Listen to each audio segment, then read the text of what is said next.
إلى سنة 2019 القارئ اللي معانا النهاردة كان بيعمل محافل أسطورية، كان أسلوبه مميز بالنغم وطبقة صوت قرآنية جميلة. وبعد كده اكتشف إن في وجع في رقبته وحلقه، وبعد ما ذهب للأطباء قالوا له إن السبب مش حنجرته، وأنه مصاب بسرطان في الغدد الليمفاوية والدرقية. وبعدها الدكتور قال له لازم تخضع لعملية جراحية. ومن هنا بدأ يتعب نفسيا، وقرر إن هو يتوقف عن التلاوة في أي محافل وأي جلسات خاصة يقوم بها. وما كانش حد يعرف إن هو عنده سرطان إلا والده وإخوته وزوجته. عدت فترة مش قصيرة ومش طويلة، وقرر إن هو يخضع لعملية جراحية، ولكن الدكتور قال له إن في بعض المساوئ هتحصل، وأشد هذه المساوئ إن هو ممكن يفقد أحباله الصوتية إلى الأبد، وذكر له بعض المشاكل الأخرى. فالقارئ اللي معانا عمل العملية وتوكل على الله، وبعد ما قام بالعملية وانتهت لم يستطع التحدث لمدة أكثر من 6-7 شهور. وبعدها قرر إن هو يرجع للتلاوة تاني، بس أحباله الصوتية مش زي الأول، بقت أحباله الصوتية ضعيفة شوية عن الماضي. رجع للتلاوة بشكل قليل عن الأول، وبعدها شارك في الحلقة بتاعة البرنامج دي. فهنقسم الحلقة دي لجزئين 2، وأول جزء معانا في التلاوة تلاوة القارئ أمير لعل أول مع القارئ حامد شاكر نجاد. شارك معه الدكتور حامد شاكر نجاد لكي لا يتعب أحباله الصوتية. بسم الله الرحمن الرحيم.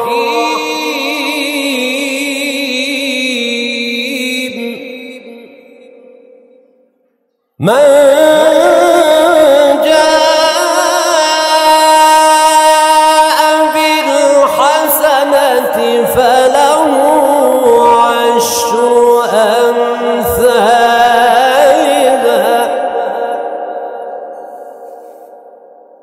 ومن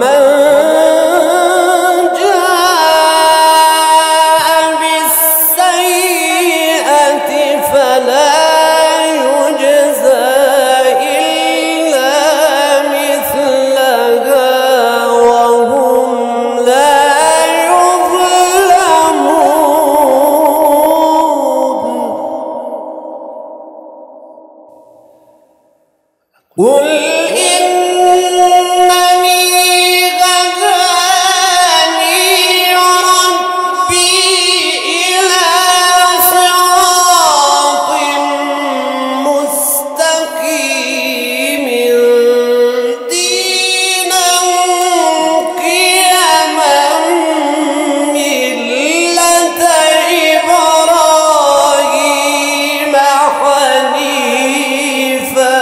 الله ما شاء الله. أحسنت، بارك الله فيك. وما كان من المشركين. جاء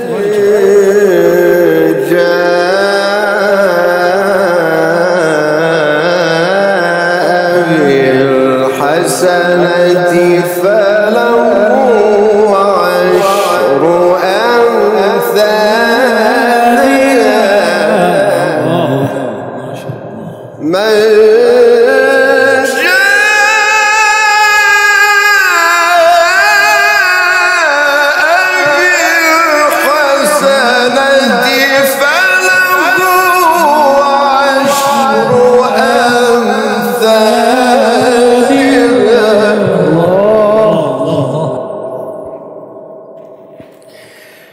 ومن جاء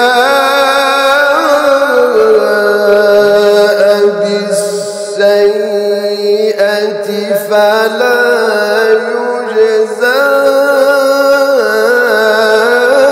إلا مثلها وهم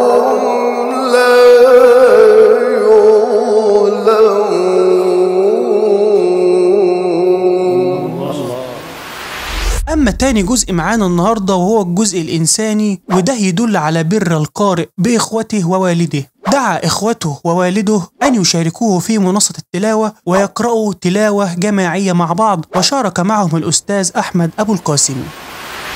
بسم الله الرحمن الرحيم.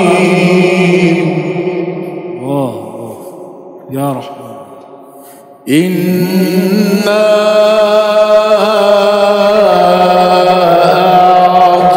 أعطيناك الكوثر. الله الله الله الله الله. بسم الله الرحمن الرحيم. إنا أعطيناك الكوثر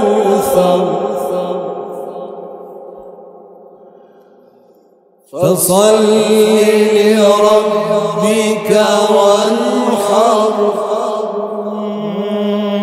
إن شانئك هو الأبتر. وزي ما سمعنا كده مع بعض تألق القارئ وهو تعبان، وزي ما قلت لكم في أول الحلقة إن القارئ ده كان تلاواته كلها مملوءة بالإبداع والخشوع وحسن النغم. وأفضل جزء في الحلقة وهو بره بوالده وإخوته. وبكده تكون انتهت حلقتنا النهاردة، وأشوفكم في حلقات تانية. السلام عليكم ورحمة الله وبركاته.